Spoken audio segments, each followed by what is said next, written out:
Ang sabi ninyo ay nag-deliver kayo sa Ilocos na si Sandro pa ang tumanggap. Nandoon siya. Tama po ba? At meron ba kayong picture with Sandro? Sa dami-dami ng diniliberan nyo, sino yung nakikita nyo ng personal na politiko o government official? Yung talaga nakita ninyo? Linawin lang natin kasi ito nakikita natin sa social media, itinanggi ni De Lima. So gusto namin marinig sa inyo mismo na si Congressman De Lima ay nakita nyo na may bit-bit-bit-bit. Sigurado naman napapanood nyo yung news, di ba? Ano yung nararamdaman ninyo na, eto nakita ko to diniliberan pero deny ng deny ngayon. Anong nararamdaman ninyo? Ito, diretsuin ko na yung tanong siguro. Diretsuin ko na. Si Senator Soto, meron bang nakapag-deliver kay dito? So, nung diniliber mo sa kay Trillanes, siya ba ang tumanggap? Tao niya ba? Paano mo nalaman ng bahay ni Trillanes yun? Ito, sa Comelec, nag-deliver po ba kayo? Gusto namin marinig sa inyo kasi narinig namin sa social media. Gusto namin marinig sa inyo mismo. Ilang beses po ba kayo nag-deliver sa Comelec at kanino po i-deliver? Saan? Saan Comelec? Sa Quadcom. Ayan, sa Quadcom, meron bang nakapag-deliver sa inyo? Yung nakapag-deliver sa House, yung mismo sa Kamara, sa Congress. Etong mga nangyayaring, di ba, pinag-uusapan natin yung ginawa ninyo sa NBI. Kasi etong paulit-ulit na tinatanong nung time na ini-interview namin si Attorney Baligod na baka naman katulad din yan nung kay Gutesa na sa simula lang, tapos pag tinakot yung pamilya, naintindihan natin, ako naintindihan ko yung nangyari kay Gutesa, napakahirap nga rin naman.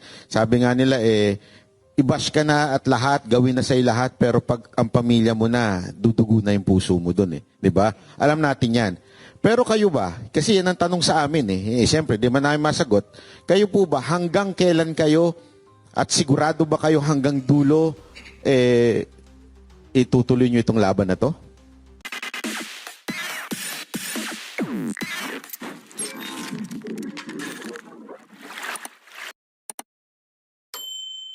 Eto, boss, regarding pa rin ito sa sa mga pera-pera na yan. Kasi, media personalities, nasabi nyo kanina, na merong nag-aatid kayo ng pera, especially si Sir. Sa mga government officials, pwede ba natin sabihin kung kanino kayo madalas na mag-deliver? At kung ito ay tuwing meeting lang ba o regular? Yan.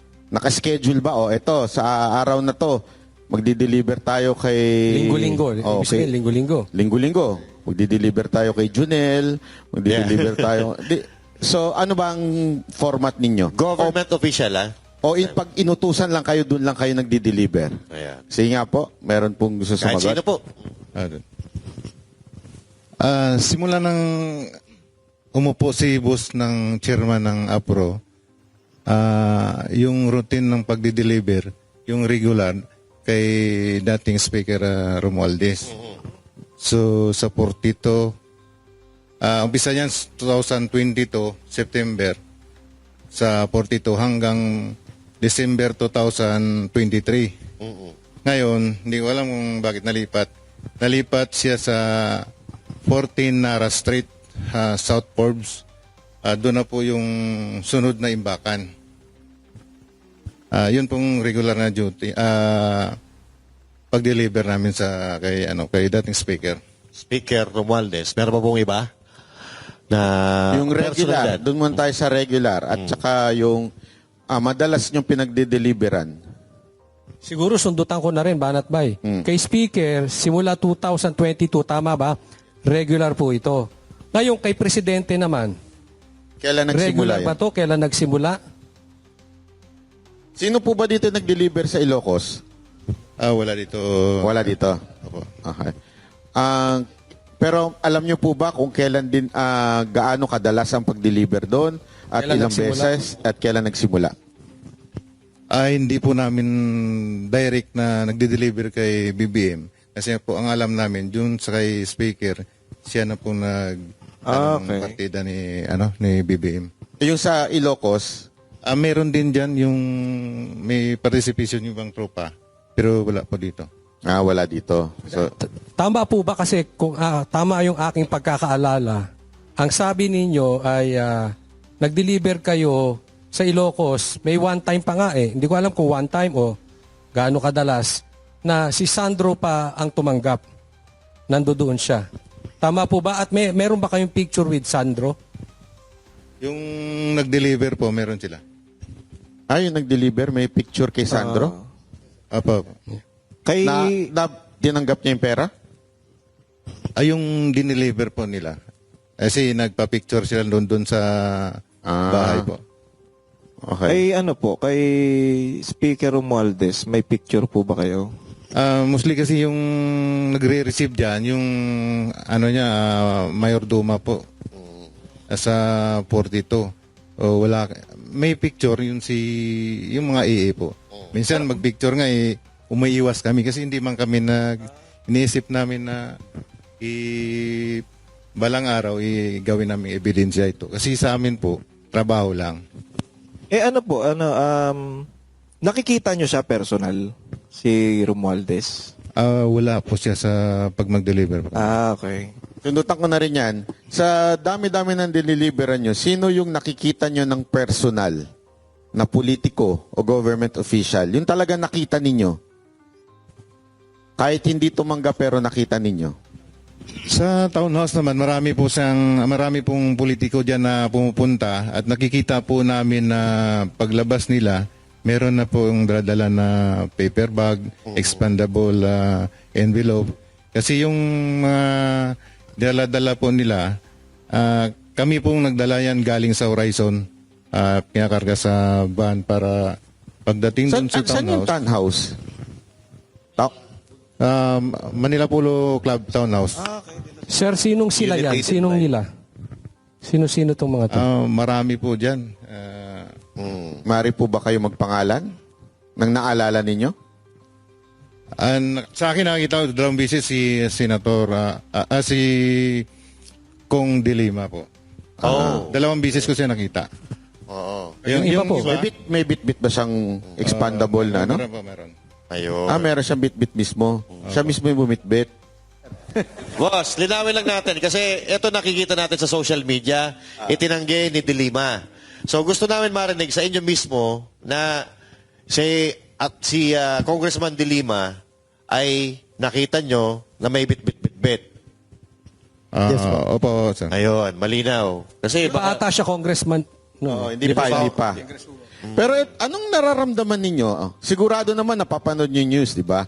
Ano yung nararamdaman ninyo na, eto nakita ko to diniliberan pero deny ng deny ngayon. Anong nararamdaman ninyo? Sige, sir, yung mic. Naiinis, sir. Naiinis? Kasi parang kami pa yung lumalabas na mali. At sinungaling. Mukha nga inis.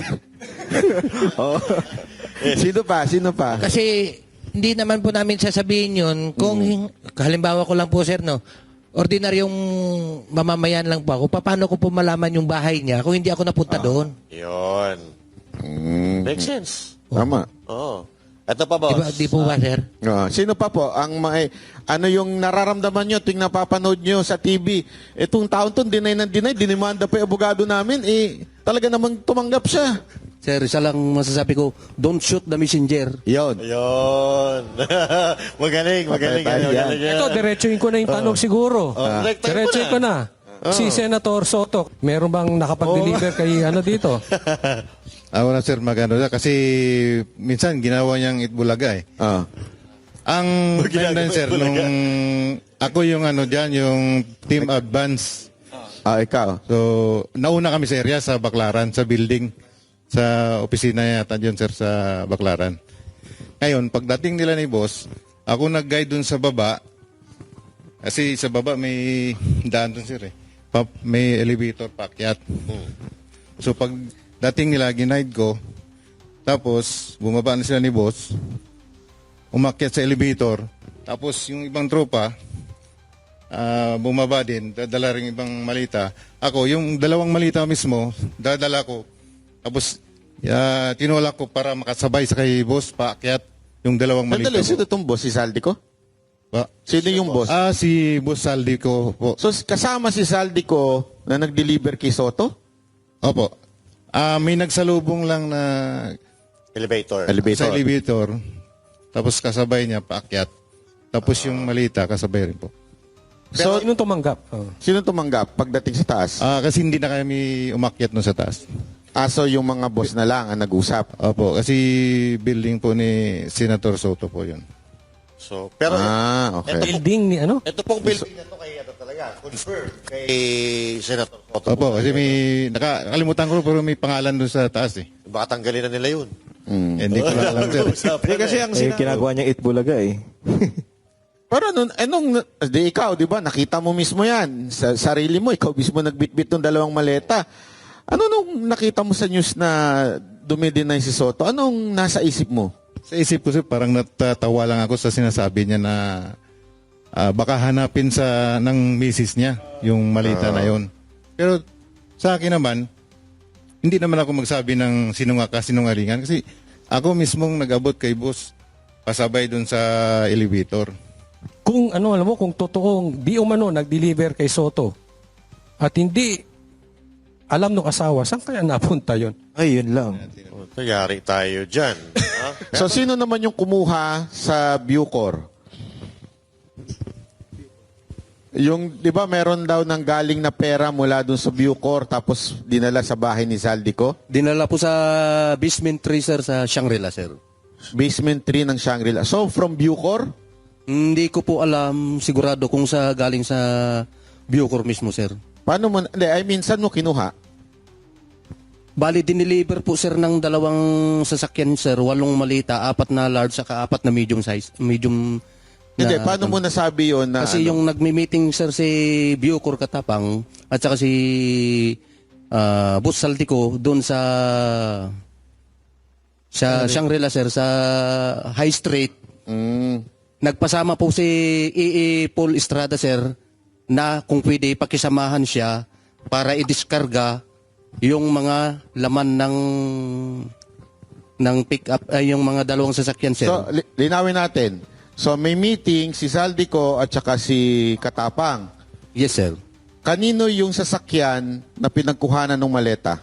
Sa inyo ba? O hindi nyo sa Hindi sa amin, sir. So hindi galing sa inyo, nagpasama lang si Paul para kunin, tapos inilipat. Iniakyat namin sa number 56 Horizon Home, sir, sa condo unit ni Boss Saldico. Okay. Ano to, one time lang ba to nangyari o regular na nagbibigay Sa partisipasyon ko, sir, 1 beses lang ako naka-concert. Meron ba sa iba na Actually, sir, 2 kami noon nagpunta doon sa sa baba ng Shangri-La sa lower level 3. Kami nagbuhat noon, lipat sa sasakyan namin. Tapos inakyat namin doon sa 56 sa Horizon. Saka may mga iba pa kaming mga kasamahan, sir. Tulad nila... pero isang beses lang to? Sa akin, sir, 1 beses lang, sir. Sa akin din, sir. Yun na Isang lang beses yung na. 1 beses. So after nyo matid, alis na kayo. Yes, sir. So wala namang pag pinag-deliveran, kinuha ni Saldico yung kalahati, tapos, ito, dalhin nyo na sa iba. Walang ganon. Wala ganun, sir. Siguro, nung pagkatapos nung ibang araw, yun na, in-deliver na yata kung saan yung ipa-deliver po. Meron pa po ba dito na naalala na pinag-deliveran ninyo na kayo mismo personal nakita ninyo o alam ninyo na ito ay sa particular na tao na ito? Meron po ba kayo naaalala? Sige. Sir, ako sir, nag-deliver po ako sa residence ni former Senator Trillanes. Sa bahay niya? Correct, sir. Okay. Maleta o envelope? 2 envelope. Hindi mo binibilang yung laman nun? Sir, ang concern talaga kung sino nagbibilang dyan, sir, ay yung mga AE. Kasi kami, sir, driver bodyguard lang. So, ang concern lang namin, magmaneho, ang pagbibilang ng pera, yung mga AE. So, nung diniliver mo sa kay Trillanes, siya ba ang tumanggap? Tao niya ba? Sir, yung pagdating na namin doon sa bahay nila, si Mark Ticsay na po yung pumunta doon sa loob ng bahay. Paano mo nalaman ng bahay ni Trillanes yun? Sir, 2 beses po ako nagpunta doon. At saka yung bodyguard niya ay nandoon kabats ko din. Ah, okay. Okay. At saka, isa pa sir, dagdag ko pa. Noong panahon na nagdadrive pa ako kay Joey De Guzman, 2 beses ko din na sinundo doon sa may DBA, Dasma Village, Makati, si former Senator Sonny Trillanes. Kasi ayaw niya magpakilala, sir. So hindi ko alam kung bakit ayaw niya magpakilala. So sinundo ko doon sa may gate ng Pasay Road. May nabanggit kang Joey De Guzman. Sino ba ito? Ito ba yung media personality? Media siya, sir. Siya yung pinag-drive namin. 2 po kami dati. Nagkapalitan. Sige, Mike, sir. Bali ako yung nandun una, sir, 2024, andun ako. Kay Joey De Guzman. Yes po. Nung nalipat ako sa team ni ni Madam, ni Maylin Arco, si Top Taberdo na pumalit sa akin. Ganun pa rin yung aktibidad namin, sir. Activity ng saan ihatid yung pera. Pero, di ba, tama ba ako? Ito ba yung sa media? Ito si Joey De Guzman? Tama ba? Yes po, yes po. May mga kasama pa yan sila, sir. Hindi ko lang muna baggitin kasi nasa private individual. Wala din po sa affidavit. Okay. Yun po ang reason bakit hindi namin sinama. Yung isang halimbawa lang yan, sir, si Joey De Guzman. Joey De Guzman po. Pero siya, nakakatanggap din. Possible, sir. Meron Yes, pa, sir. sir. Ako po, sir, kay dating Senator Trillanes, nakapag-deliver din po ako doon ng 2 beses sa residence niya. Folder o maleta? Yung una po naming dineliver doon, sir, ay paper bag. Oo. Tapos, kasama ko po noon si Paul Estrada, yung iipo ni Kong Saldi. Yung pangalawa po, 6 na malita yun. Kasama ko na po si Mark Ticsay. Yung EA din po yan ni boss. Kaya kung ano man po yung inano niya sa TV, todo deny po, imposible naman siguro. Anong nararamdaman nyo nung siyang unang-unang pumiyok at nagalit Kaya nga at po, sir, dinimanda ang naiinis kami, lahat? sir, eh. Ha? Kaya nga po, sir, naiinis kami. Naiinis, nagagalit ka rin po kasi totoo yung sinasabi mo eh. Tapos, pinapasinungalingan niya. Si Sir. May kanina si Sir may gustong May sabihin. gustong sabihin. Sige. Sir, experience ko rin po kay former Senator Trillanes. Itong 2025 po, nagdala kami ni Mark Ticsay doon sa bahay niya dyan sa may Antipolo. Isang expandable paper bag po.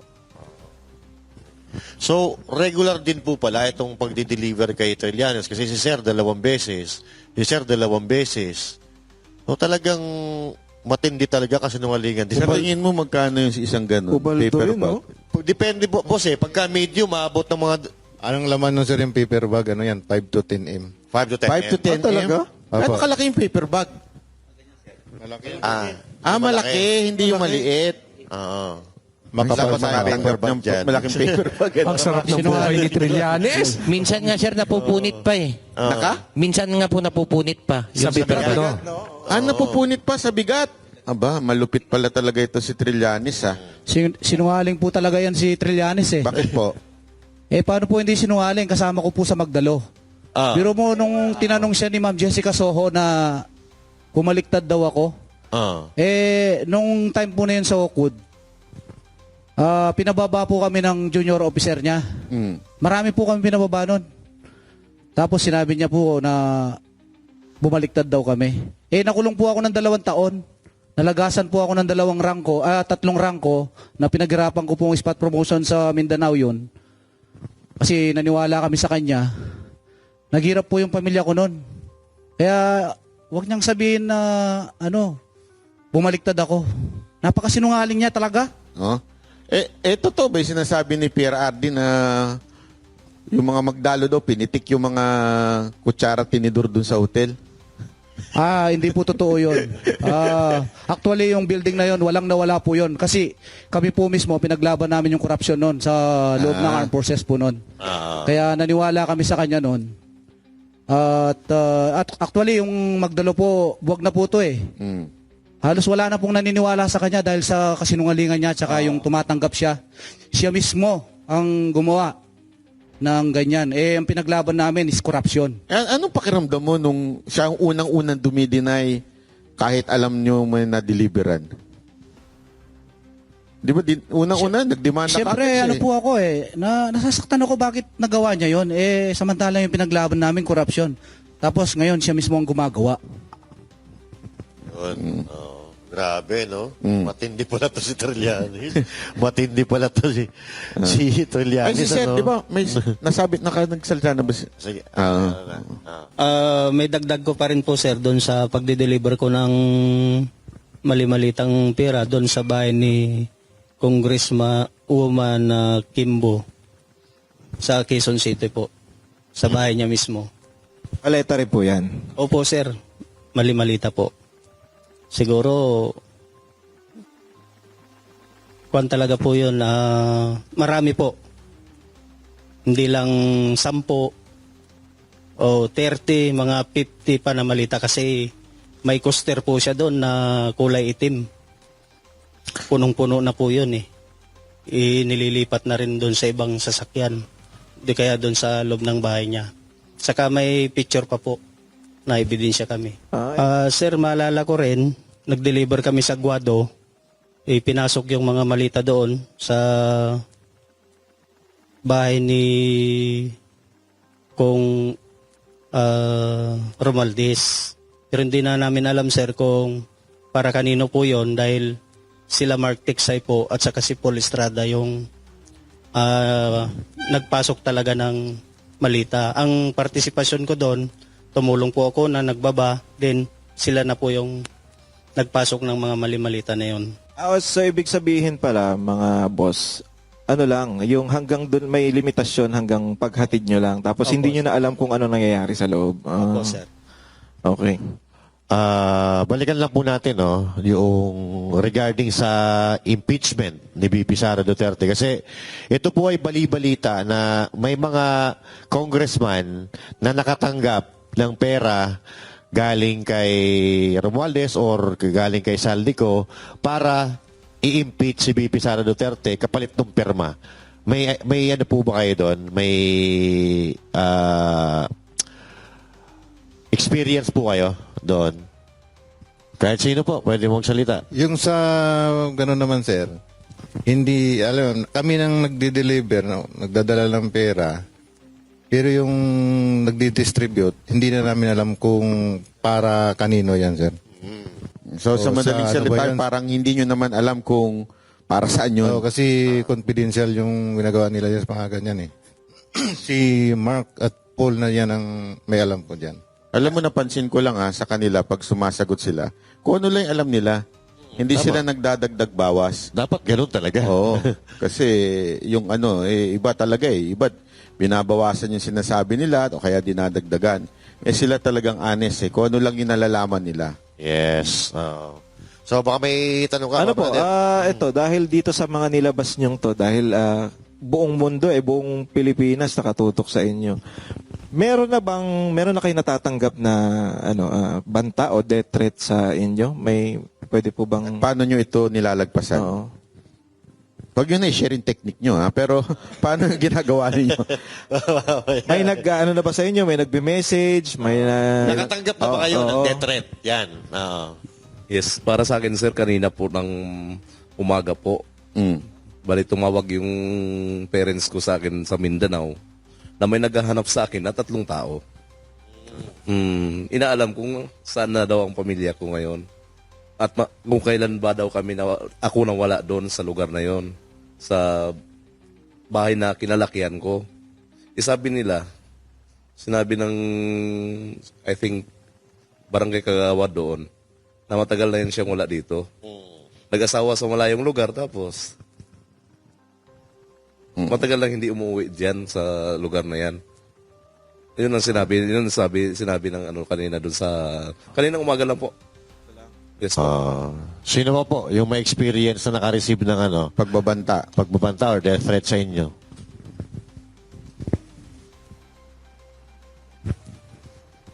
Sir, yung pagbabanta kasi noon na ginawa sa amin ng isang officer namin is na pagka kung lumabas kayo, ang sabi doon sir, kung lumabas kayo, siguraduhin lang ninyo na mapataob nyo itong gobyerno. Pagka hindi nyo mapataob ito, may kalalagyan kayo. Yun ang sinabi mismo nila sir sa amin. So, Okay. So ito, isa pang tanong meron ba kayong napag-deliver ang cabinet secretary o yung mga secretary ng mga department ng gobyerno? USEC? And, mga secretary or USEC? USEC, secretary. Aside from mga congressman? Meron po, sir. Sino? Si Yusik Bunuan po, sir. Si Secretary Bunuan? Yes, sir. Ng DPWH? Yes, sir. Yung umalis na, yung matanda? Yes, sir. Anong kaalaman mo doon? Bali ako po, sir, ay driver noon. Ang kasama ko po doon ay si Boss Mark, Mark Tiksay. Tsaka si Brian Lasaga. Ako po yung driver, bali si Brian Lasaga po yung yung security. So dahil driver, po yung namin, pag nagbababa kami ng malita, tumutulong na rin po ako. Yung ganyan. Yan, pag sakay po na, kasi ako po yung driver, hindi ko pa alam isisend sa akin yung location. Yan, yung location ng EA. Yan, ako na bahala mag-mapping papunta ron sa bahay. Sa bahay to ni Bunuan? Bahay ni Yusik Bunuan. Pag sakay po namin, tatanungin po namin yan si Boss Mark, kaninong bahay ba? Kay Yusik Bunuan yan, huwag kami ingay. Kay Secretary Bunuan? Yes, sir. Binigyan pa nga kami siya ng tagta 3,000 eh. Galante, Ano ba yung diniliver nyo? Paper bag, maleta? Paper bag o maleta? Malita po, sir. 8 malita po. Ha? 8 malita. 8 maleta, tas 3,000 binigay? At least meron. Yung iba, walang binibigay Iba ba? At least meron. Sino ba pinakagalante na Para daw po sa amin, sir. Ha? Para daw po sa amin. For the boys po baga. For the boys. Sino pang may experience ng galante sa kanila? Sino ang galanting pinag-deliveran ninyo? Ang nakatanggap pa ng aminin natin, di ba? Meron namang ganyan for the boys, tip, di ba? Kung baga, sir, para lang po yun sa amin na nag-deliver. Oo. Yun. At least honest si sir, di ba? Yes. Eto, sa COMELEC, nag-deliver po ba kayo? Gusto namin marinig sa inyo kasi narinig namin sa social media. Gusto namin marinig sa inyo mismo. Ilang beses po ba kayo nag-deliver sa COMELEC at kanino po i-deliver? Saan? Saan COMELEC? Bali si chairman ng COMELEC. Sino po? Garcia. Chairman ng COMELEC po. Garcia. Hindi man namin dineliver talaga sa kanya. Nakipag-meeting sa kay boss sa Maidas Hotel. Tapos yung dala na malita, 2 beses kasi siya meeting. Bali, yung EA na po yung nag-transfer doon sa sasakyan, parang dinikit nila sa parking. 2 beses po yun na nangyari. Ilang maleta, tsaka kailan to? Before the election ba to? Bago mag-eleksyon, tsaka yung after ng eleksyon. 4 na malita po. 4 na maleta yung down payment. Tapos yung kabuuang bayad, 4 ulit. Parang gano'n. Tigda-2 po. Dalawa. Medium size. Medium size. Sir, magkano sa tingin nyo yung isang medium size na laman? Parang 35 to 40 M. 35 to 40 million. Curious lang ako, no? Pag binigay yung maleta, mamahalin din yung maleta, pati yung maleta sa inyo na. Ganun ba? Wala nang balikan yun. O pag, babalik para lagyan ulit. Di, sa kanila na po yun. Doon na yun. Sige. Nakikurious ako doon sa Rimowa kasi ang mahal nun eh. Original po ba na Rimowa yun? O galing dyan sa tabi-tabi lang? Yung mga peke? Okay. Yung mga Class A na tinatawag, na tinitinda sa Green Hills sa Divisoria, ganun po ba? Yan po, sa mga Green Hills. Tapos yung Ang mahalaga, Divisoria po. maihatid no? Baka buy one, take one pa yun. Oo. So, linawin natin, dalawa nung una, na ang tiglalaman ay 35 to 40. So, sabihin na natin 35 plus 35, 70, plus pagkatapos 35, 70. So, 140 ang total.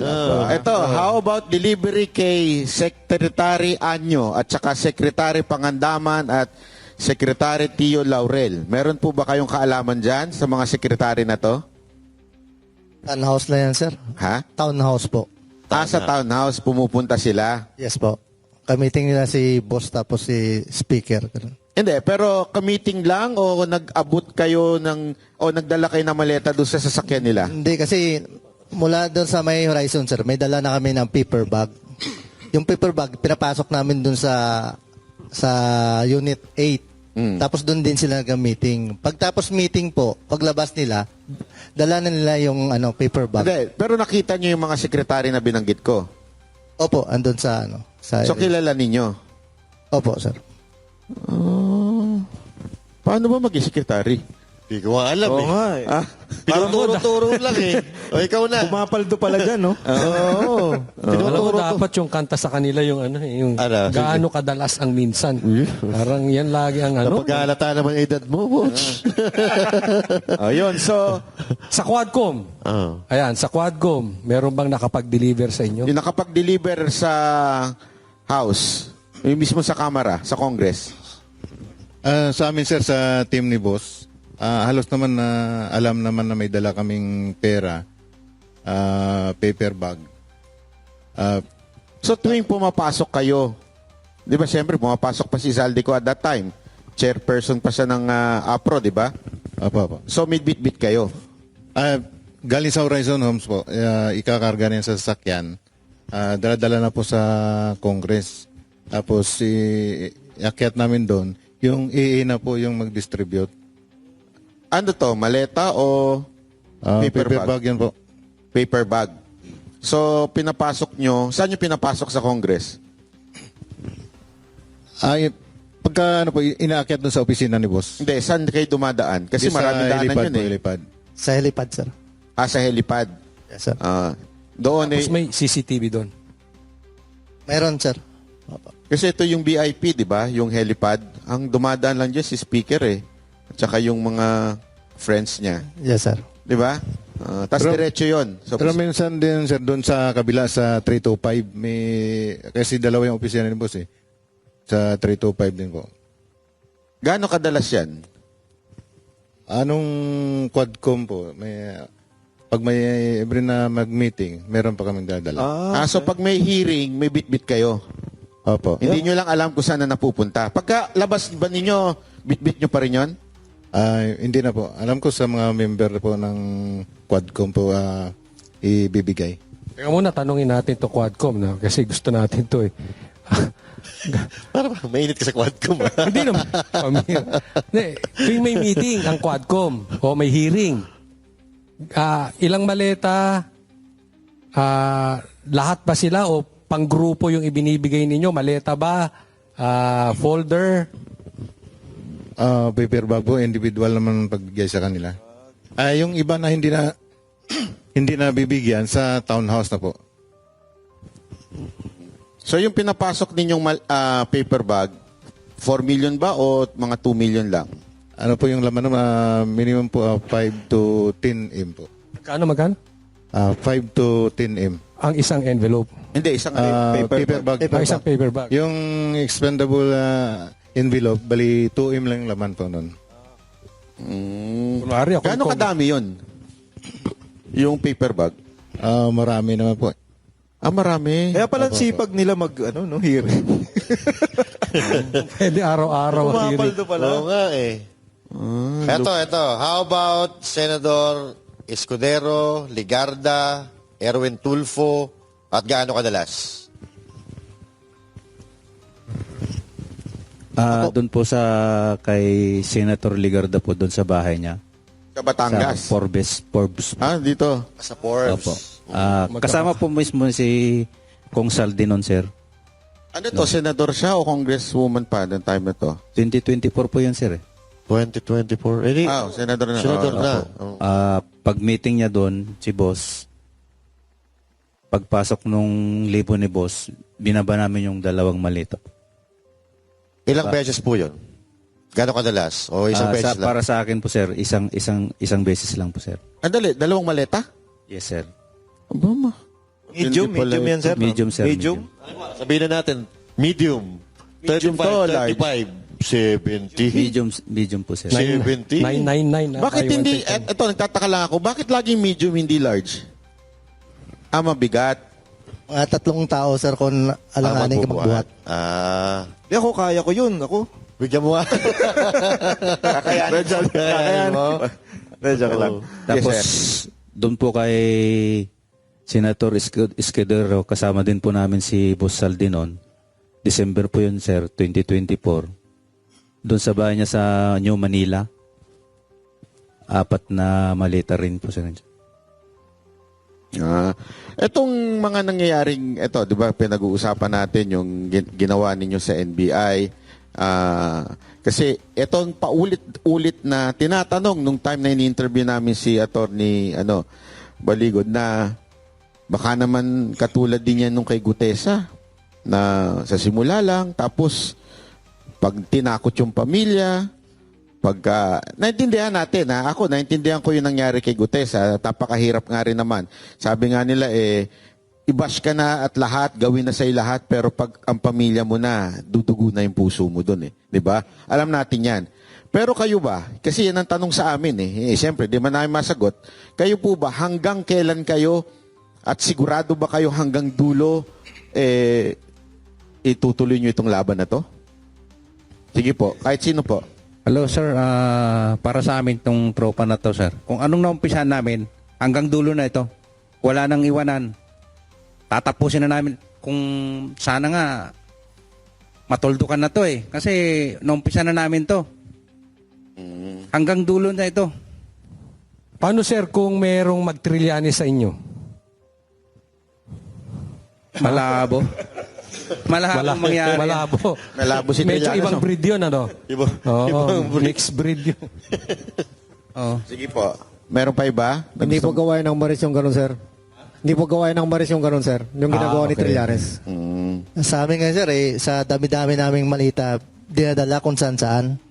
Kahit 1,000 man lang, kasi 1,000 o 500 na laman yan. Hindi pa kami nakatikim yan na magkuha dyan. Di ba? Pero ito, honest to Sa akin lang ako talaga humahanga sa ginawa ninyo. Dahil pwede naman kayo manahimik Pwede naman kayong mabuhay ng mapayapa, di ba? Alam naman natin ang gulo-gulo na ng mundo. Pwede kayo mabuhay ng mapayapa, pero nagsalita pa rin kayo. Napakahirap niyan. Ako nga pag nagsasalita, ang dami kong kasong kinaharap paano pa kaya kayo na talagang ang binangga ninyo at talagang detalyado ang sinabi ninyo, talagang kita nyo, ilan na demanda ninyo ngayon. Di ba lahat ata ng binanggit ninyo, didemanda na kayo. Anong nagbibigay sa inyo ng inspirasyon na tumuloy-tuloy dito sa laban na to? Nagsalita kami, sir, dahil sa kapakanan po at kinabukasan ng ating bansa, lalong-lalo na po sa aming sari-sariling pamilya at sari-sariling bayan. Kasi alam na namin na napakatalamak na talaga ng korupsyon dito sa bansang Pilipinas. Kaya kailangan natin tuldukan dito, sir.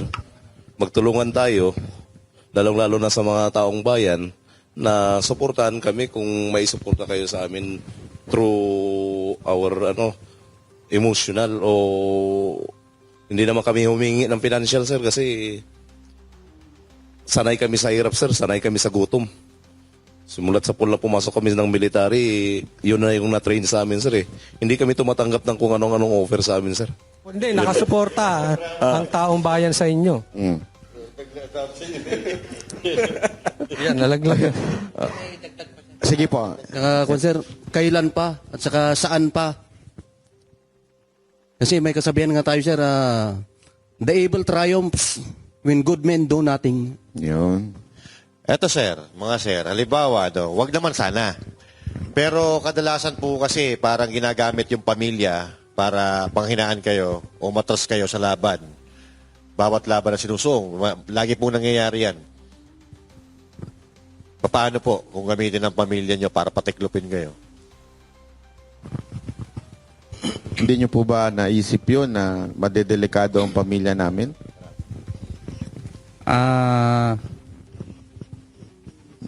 Sige sir, kayo, ikaw, hindi ka pa nagsalita si sir, ngayon na. We are ready, sir. Ready.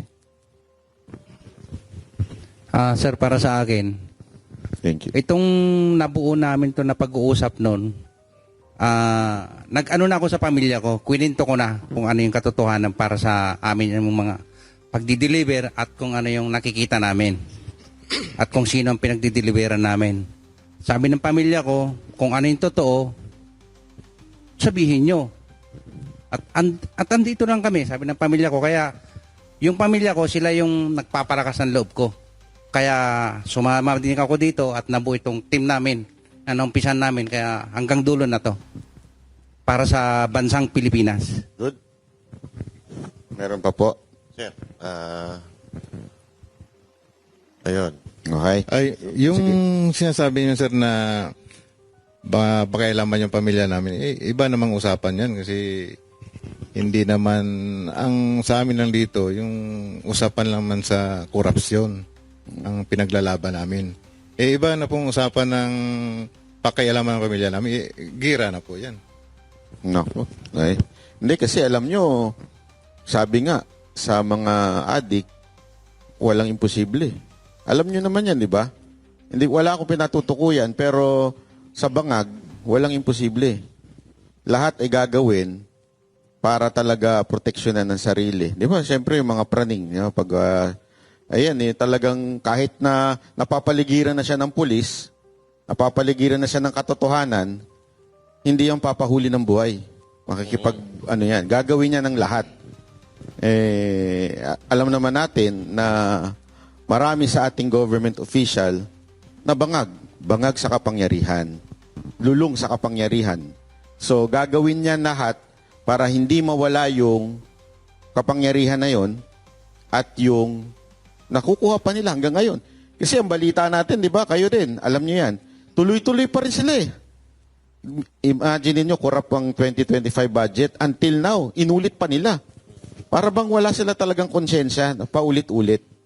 Hindi ba kayo na-frustrate doon? Sa bagay na, ano ba yan? Paulit-ulit na lang.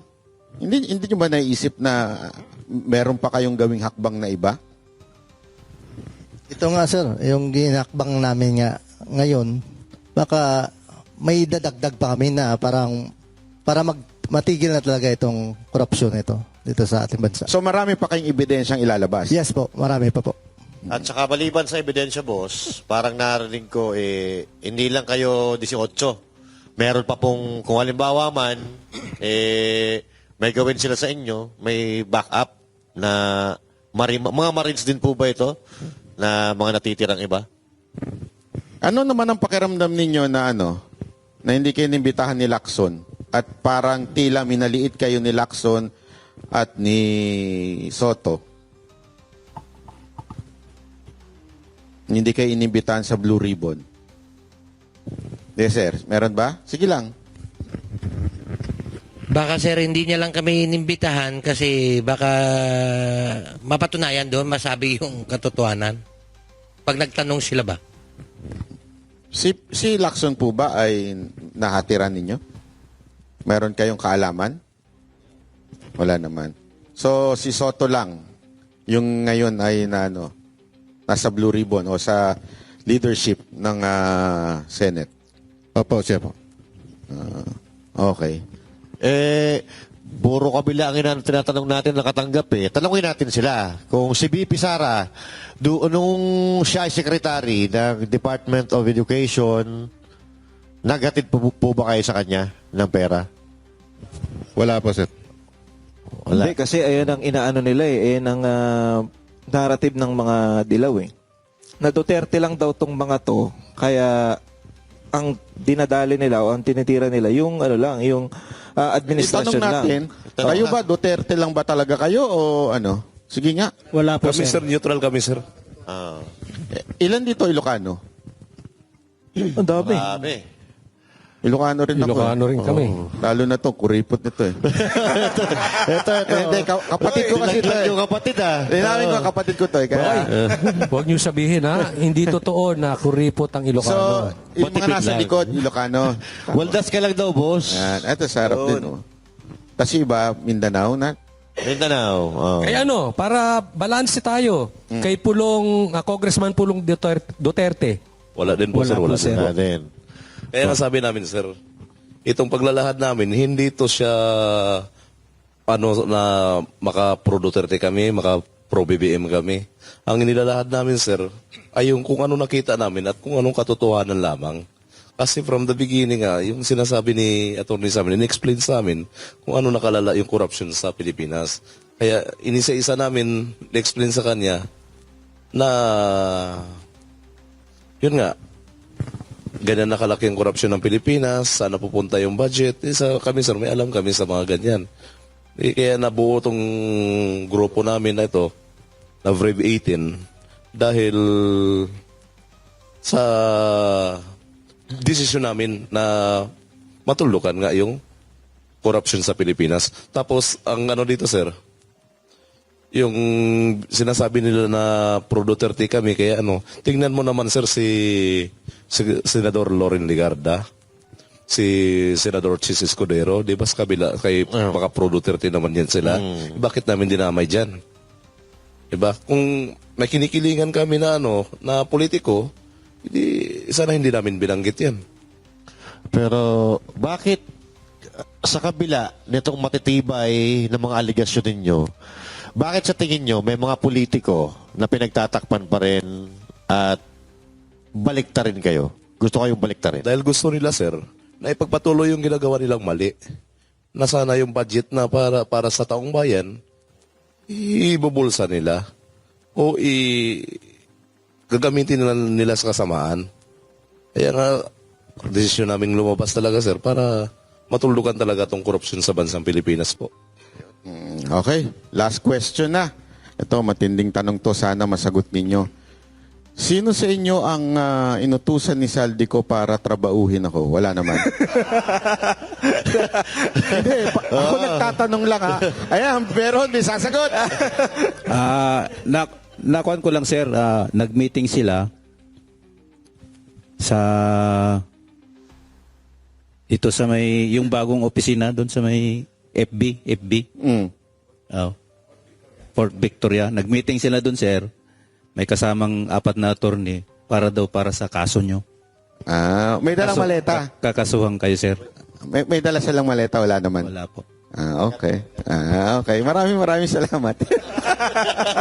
Pero may communication pa kayo kay Saldico? Wala na, sir. Wala na. Hindi ba kayo tinawagan at sinabing, hoy, bakit kayo nagdadaldal dyan? Wala naman. Okay. O sige, may sasabihin si sir? Sir, may question ako sa iyo noon. Kasi may nabasa ko at narinig kasi followers mo ako, sir eh. Ikaw naman. Ikaw naman. Palit kayo dyan. Sino ba yung nag-offer sa iyo noon na babayaran ka ng monthly ng Yan. yung sinabi mo noon sa Banat Bay na Nahatiran nyo rin ng maleta. Lagi nyo hinahatiran ng maleta. Magkakakapit bahay sila doon. So dapat mahatiran na rin ako ng maleta nun. Muntik na, kaya lang hindi kasi, ang lit-lit nun. Paano magiging maleta yung 500? Ikaw sana pag-uusapan din namin ngayon dito. Oo nga, no? Buti na lang, Buti na lang pala, hindi ako pumayag. Kasi dadaan din yung kay Saldico eh. Tapos kayo rin na magdi-deliver sa akin. Buti na lang pala, hindi ako pumayag, Hindi na, booking pa ako. Eto, may sasabihin si sir. Sir, sabihin ko lang po, sir. Hindi po kami galit kay boss, kay Kong Saldi.